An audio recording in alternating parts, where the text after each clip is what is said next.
नमस्कार। चौपाल समाचार की खोज खबर में आप सभी का स्वागत है।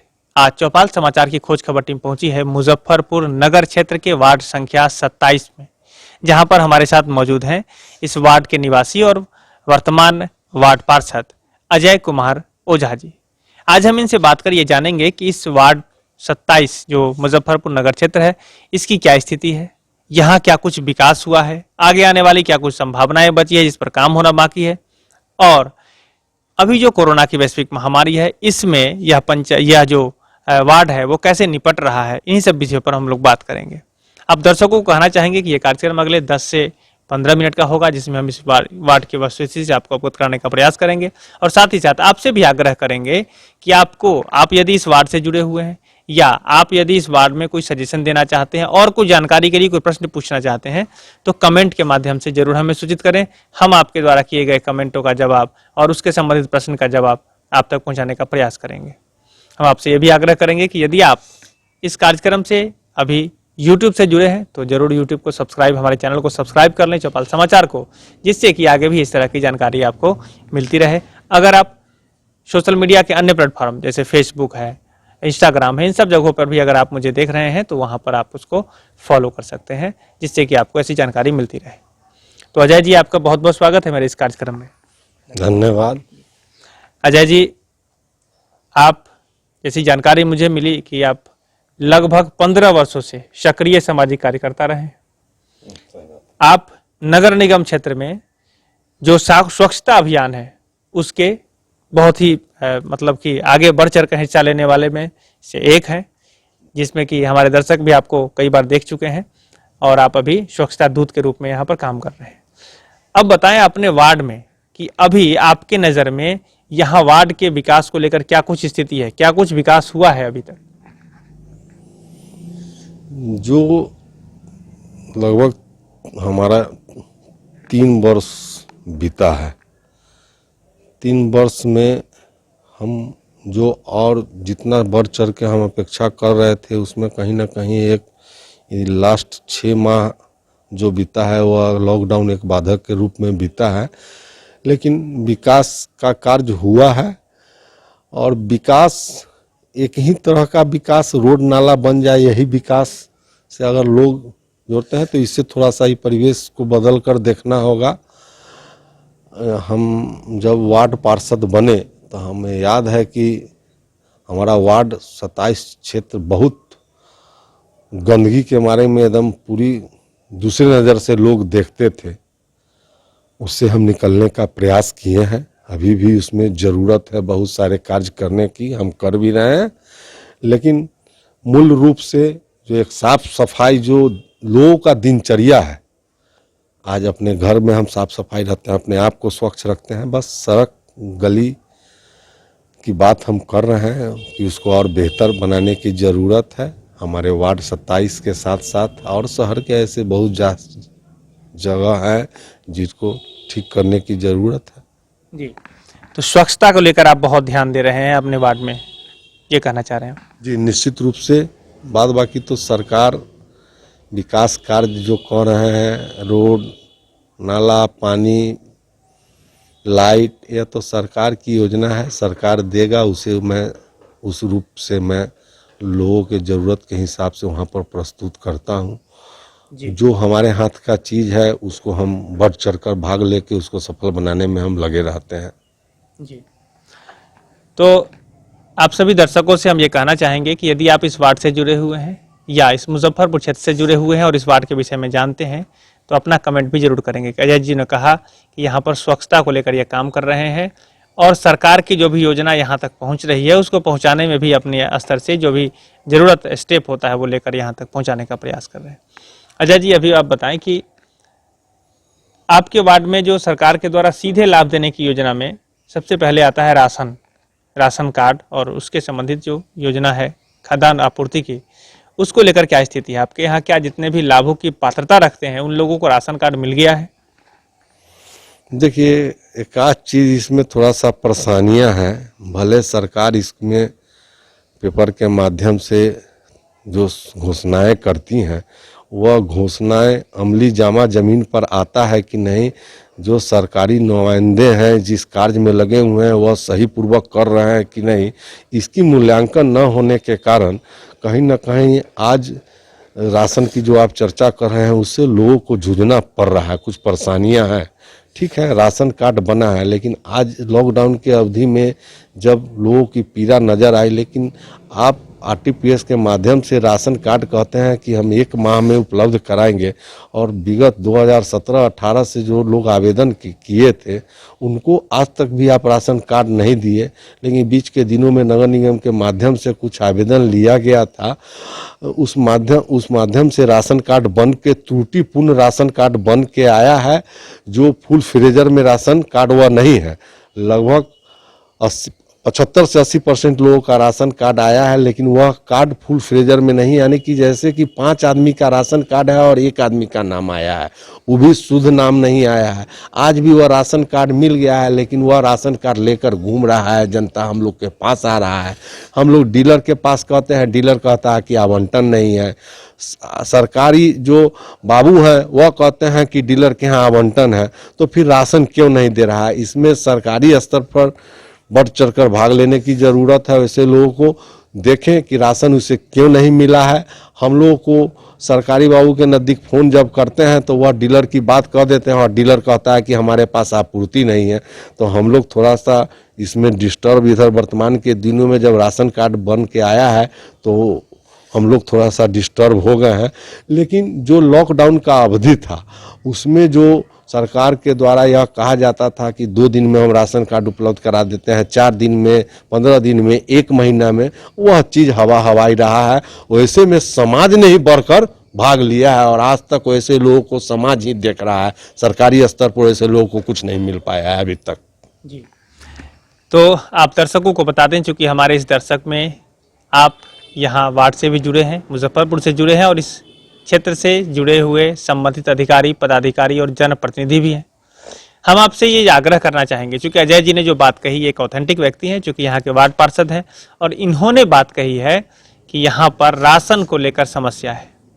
आज भी वो समस्या बरकरार है।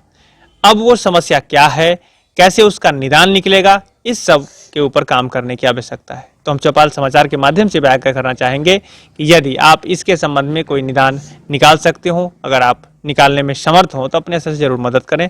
और वार्ड नंबर 27, ये मुजफ्फरपुर नगर क्षेत्र का वार्ड नंबर 27 है, यहाँ के जनता की समस्या का निदान निकालकर आप भी सहयोग करें, और आपको भी लोग धन्यवाद करेंगे।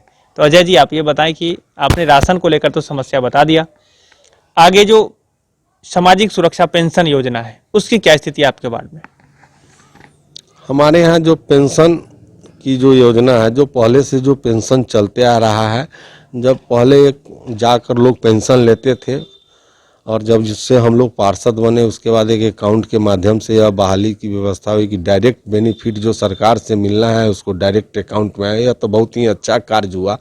लेकिन हर एक नया चीज़ जब जुड़ता है तो जो ऐसे गरीब को जो चीज़ योजना आप देना चाहते हैं उनको थोड़ा सा परेशानियां तो आती है, और वो परेशानियां देखकर अलबला भी जाते हैं, और उसी परेशानियां को हम लोग दूर करने का प्रयास कर कर वैसे लोगों को एकत्रित करके अकाउंट के माध्यम से आज पैसा आ रहा है। कहीं गिना चुना कुछ लोग हैं जो आज भी पुराने पेंशन वाले हैं, जिनका पेंशन अभी तक नहीं आया है, उसमें हम लोग लगे हुए हैं। बार बार बोर्ड के बैठक में भी चर्चा हम लोग किए हैं।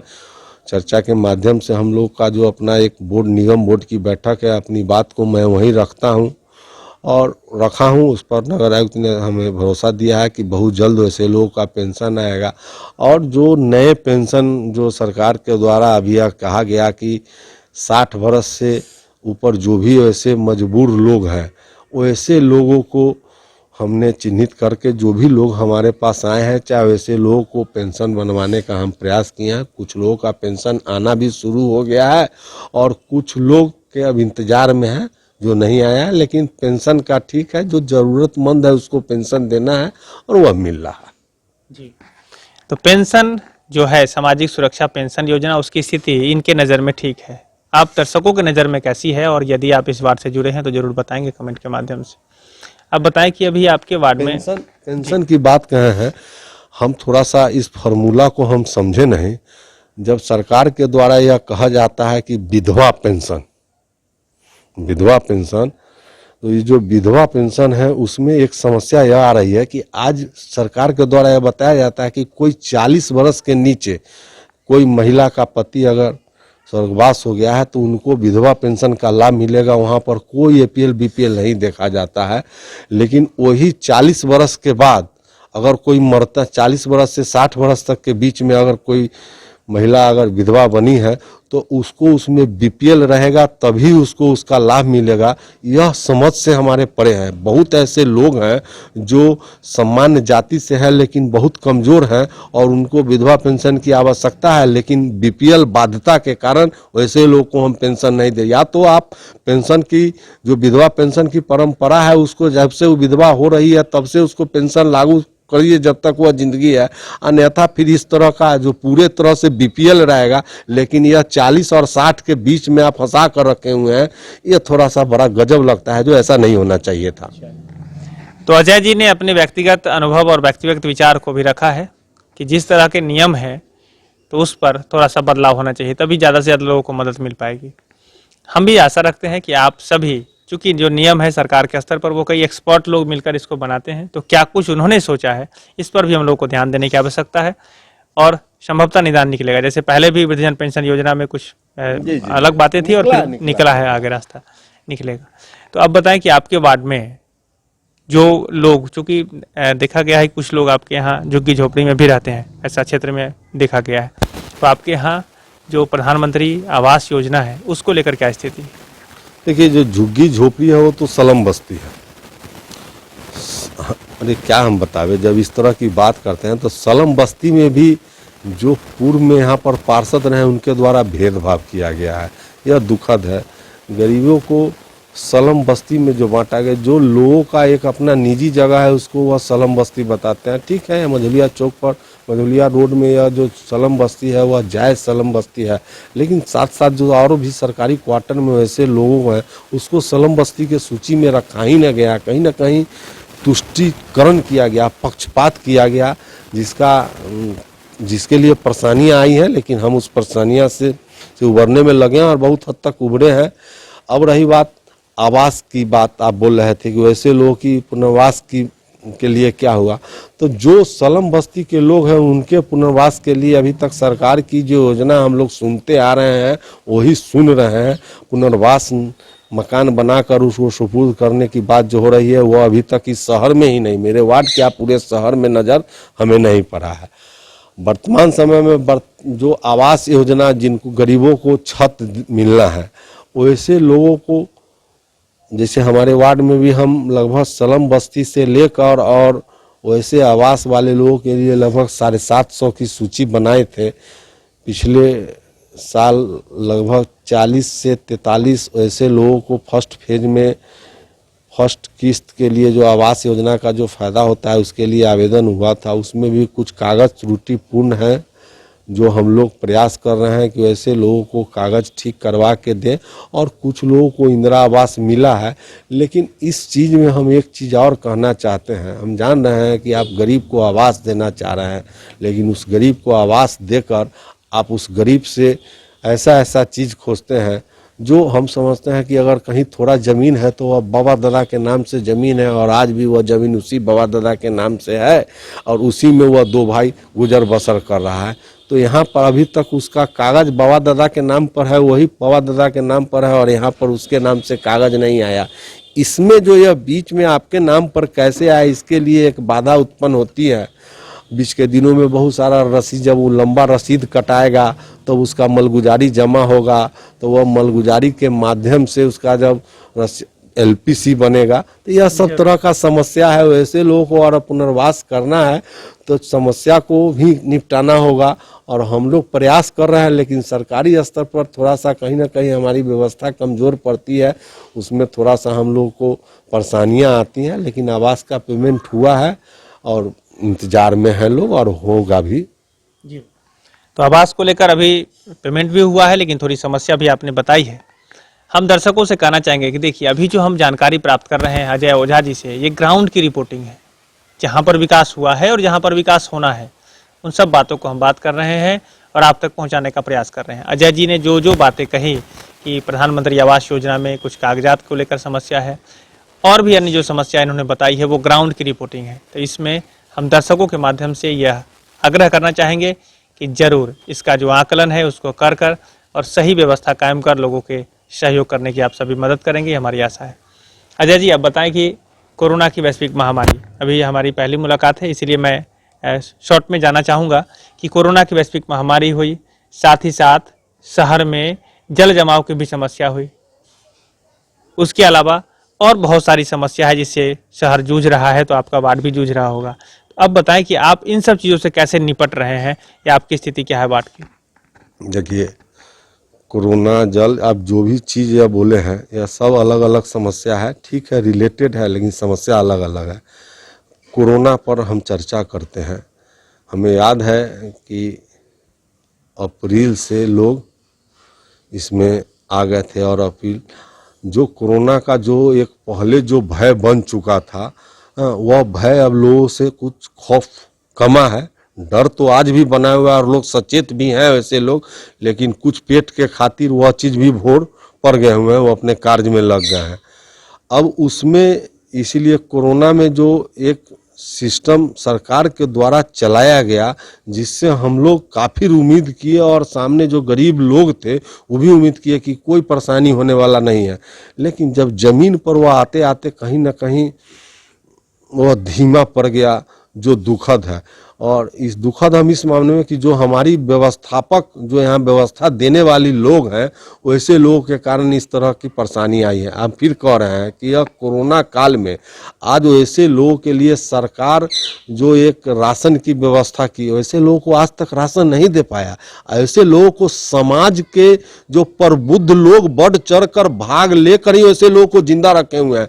न तो कोरोना से कम और भूख से ज़्यादा मौत होता अगर वैसे प्रबुद्ध लोग, समाज के लोग नहीं निकलते, हमारे शिवपुरी के लोग नहीं निकलते। हम क्या किए कोरोना काल में? हमारे पास तो इतना पैसा है नहीं कि लोगों को हम राशन खरीद कर दें। तो हम वैसे स्थिति में हम अपने शिवपुरी के मोहल्ला में एक एक घर में हम एक एक झोला डाल दिए और उस झोला के माध्यम से कोई हर लोग बढ़ चढ़ कर भाग लिया।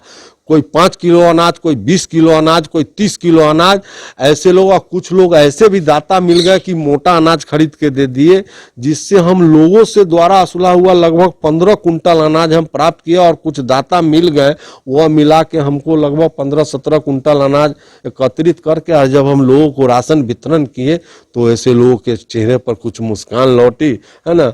लोगों से हमें भी काफ़ी संतुष्टि मिला और उन लोग को भी काफ़ी अच्छा लगा यह कार्य देख कर कि लोगों से लेकर और लोगों को पहुंचाने में बहुत आनंद आया और इसमें हम बढ़ चढ़ कर भाग लिए। लेकिन वैसे लोगों को आज भी सरकार कुछ उपलब्ध नहीं करा पा रही है। रही बात मास्क, आप लॉकडाउन की अवधि में जो सिस्टम आया, हम जानते हैं कि हर लोगों को सुरक्षा देने की बात आ रही थी, तो कहीं ना कहीं सब काम सरकारें करे, कुछ समाज की भी जवाबदेही होती है, जो समाज बढ़ चढ़ कर हरदम किए ही है। वैसे लोगों में मास्क पहुंचने में काफ़ी समय लग रहा। आज भी सरकारी स्तर पर वार्ड में मूल्यांकन करके गया सलम बस्ती के, लेकिन मास्क आज तक नहीं आया। लेकिन वैसे लोगों को हम लोग क्या किए कि हर घर से कॉटन कपड़ा हम उपलब्ध कराएं। लगभग हम 600 मीटर वैसे लोगों से कॉटन कपड़ा उपलब्ध कराकर और मास्क हम बनवाया, अपना एक टेलर मास्टर रख के, और वह मास्क लेकर लोगों के बीच में हम वितरण कर किए और सारे लोगों के मुंह पर मास्क हम रखकर सिस्टम से चलाए। सैनिटाइजर की बात हुई बीच के दिनों में, जो सैनिटाइजर नगर निगम का व्यवस्था आता था और सैनिटाइजर एक बार होता था कि फायर ब्रिगेड के गाड़ी के माध्यम से आता था और एक बार चारों तरफ घूम जाता था। लेकिन गली मोहल्ले के लोग हमको बार बार कहते थे कि ओझा जी सिस्टम नहीं है, ओझा जी सिस्टम नहीं है। हमने इसमें बढ़ चढ़ के भाग लेने के लिए हमने अपना एक व्यवस्था ईजाद किया और व्यवस्था ईजाद के माध्यम से हमने 1000 लीटर का टंकी बनाया और एक मशीन, सामने मेरा एक ऑटो है लगा हुआ, आज भी टंकी लोड है, मशीन लोड है। हमने वह एक व्यवस्था डेवलप करके और हमने अपने वार्ड को एक बार न कई बार घर घर, पूरे घर को, पूरे सड़क को सैनिटाइज कर दिया। इसके बाद इससे बढ़कर आगे भी गए, कभी गरीब स्थान, कभी बिजली बोर्ड, कभी बैंक, कभी रामकृष्ण मिशन, जो लोग हमको कहते थे समय के अनुसार हम लोग बढ़ चढ़ के बाद कुछ दूसरे वार्ड पार्षद साथी भी ले गए, उनको भी हम मशीन दिए और घर में हम सैनिटाइज करते रहे। नगर निगम का जो व्यवस्था था सरकारी स्तर पर, वो व्यवस्था आया और अपने हिसाब से कर गया, लेकिन इसके लिए लोग सैनिटाइज के लिए दबाव बनाए तो हम अपना व्यवस्था डेवलप करके, आज भी जरूरी होता है तो हम निकल के सैनिटाइज कर देते हैं। मेरा मशीन अभी भी ऑन है जी। अभी जल जमाव को लेकर क्या स्थिति आपके वार्ड की, ये बता दें। हमारे वार्ड में एक चीज़ हम किए थे, ये तो समस्या हमारे वार्ड में बहुत बड़ा समस्या आता जल जमाव का। हमें याद है कि पिछले साल हम तो पहले जनता से वार्ड में वादा भी किए थे कि हम फर्दो नहर की सफाई करवाएंगे, और निगम के माध्यम से फर्दो नहर हरदम सफाई भी होता है, कभी कागज पर होता है, कभी जेसीबी से होता है। तो उस सिस्टम से हम हटकर हम बहुत प्रयास करते रहे, लोगों ने भी निगम को आवेदन देते रहा, हमें भी आवेदन देते रहा। जब हम थक हार गए, जब आवेदन पर कोई सुनवाई नहीं हुई, तो हमने अपना व्यवस्था ईजाद किया और अपने लेबर से अपना एक नाव खरीदे और उस नाव से अपने वार्ड 27 के फर्दो नहर को, जो कितने वर्षों से वह जमा हुआ कचरा था, जो पूरे शहर से बहकर आता था और हमारे वार्ड क्षेत्र में आकर वह फंस जाता था, और वो ऐसा कचरा जमा हुआ था कि उस नाले पर से 20 फीट नाले पर से कभी मवेशी और इंसान रास्ता बना चुका था। वैसे से अगर आज के दौर में जो यह पानी की स्थिति बनी है शहर में, अगर वह हम नहीं किए हुए रहते तो हम समझते हैं कि शहर का और स्थिति जो होता से होता, मेरे वार्ड की भी स्थिति गड़बड़ रहती। लेकिन आज हमारे वार्ड में पानी नहीं लगा है। आज जगह वह सलम बस्ती क्षेत्र है, जो थोड़ा सा अतिक्रमण के कारण थोड़ा सा परेशानियां आई हैं लोगों को। चाहे जो निचले इलाके हैं, आज भी उस निचले इलाके में पानी है, उससे भी वैसे इलाके में हम लोग प्रयास करते हैं कि पंपिंग सेट के माध्यम से पानी हटाएं, लेकिन जल जमाव की स्थिति हमारे वार्ड में मूल रूप से नहीं रही है जी। तो आप दर्शक ये अवगत हो रहे हैं कि वार्ड नंबर 27 में कैसे काम चल रहा है, कैसे विकास हो रहा है। मैं आपको एक बार धन्यवाद देना चाहूँगा इस बात को लेकर कि आपने जो भी बात कही कि सारी जवाबदेही सरकार पर थोप कर हम सभी नहीं निकल सकते, अपनी भी जवाबदेही बनती है। एक सजग नागरिक की क्या जवाबदेही है, एक अच्छे समाजसेवी की क्या जवाबदेही है, एक शिक्षक की क्या जवाबदेही है, और हर वर्ग जो इस समाज में निवास करता है उस सबकी अपनी अपनी जवाबदेही है, और उस जवाबदेही का निर्वहन करके ही एक बेहतर समाज का निर्माण किया जा सकता है। जैसे इन्होंने बात कही कि मैंने नगर निगम में आवेदन दे दिया, लोगों ने आवेदन दिया, तब भी निदान नहीं निकला, और व्यक्तिगत तौर पर जब इन सभी लोगों ने प्रयास कर अपने काम करना शुरू कर दिया तो उसका निदान निकल गया, और आज वार्ड का हर व्यक्ति उस समस्या से निजात पा गया। उस बाढ़ वाली या उस जो बारिश के पानी की जो जलजमाव की स्थिति होती, जब उसमें बीमारी की स्थिति होती, उस सब से भी लोग बच गए हैं। तो इसके लिए आपको पुनः बहुत बहुत धन्यवाद कि आपने ऐसा काम किया है। और मैं दर्शकों से भी अपील करना चाहूँगा कि आपकी भी जवाबदेही बनती है। आप अपने स्तर से क्या कुछ कर सकते हैं, करते रहें, देश के लिए, राज्य के लिए, अपने वार्ड के लिए, अपने जो भी लोग हैं उनके लिए करते रहें, इसी से विकास होगा।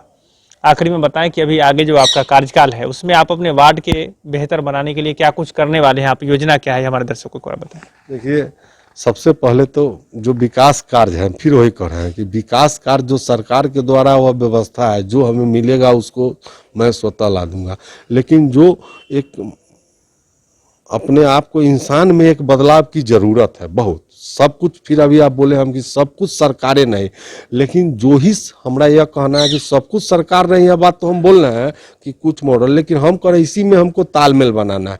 जो ही सरकारी व्यवस्था दे है वह ईमानदारी पूर्वक आया, तब हम लोगों से सहभागिता। जैसे कि हम मूल रूप से आपको बात बताते, हम सर कचरा पर काम करना चाहते हैं। हम कचरा को 100% कचरा घर से कलेक्शन करके और डायरेक्ट हम एक पॉइंट पर गिराना चाहते हैं। आज भी हम कचरा घर से ले रहे हैं, लेकिन वह कचरा को हम अलग अलग नहीं ले पा रहे हैं। हम हर घर से कचरा ले रहे हैं, हर घर पर जा कर ले रहे हैं, लेकिन कचरा अलग नहीं ले रहे हैं। हम शुरू के दिनों में कचरा अलग करने का प्रयास किया, लेकिन उसके सामने हम कचरा लोगों से अलग अलग करके लेते थे और हम एक जगह मिला देते थे, इसलिए कि हमारे पास वह व्यवस्था जो नहीं है, जिसके कारण वह अलग नहीं कर पाते थे। तो इसमें हमको काम करने की जरूरत है, और हम समझते हैं कि अगर थोड़ा सा सुविधा हमको नगर निगम दे दे तो हम 100% कचरा को हम अलग अलग कर देंगे, जो सबसे पहला मेरा मूल लक्ष्य है, और इस पर हम कार्य कर रहे हैं। बहुत हद तक हम सफल भी हुए हैं, लेकिन अभी कचरा अलग हम नहीं कर पाए हैं।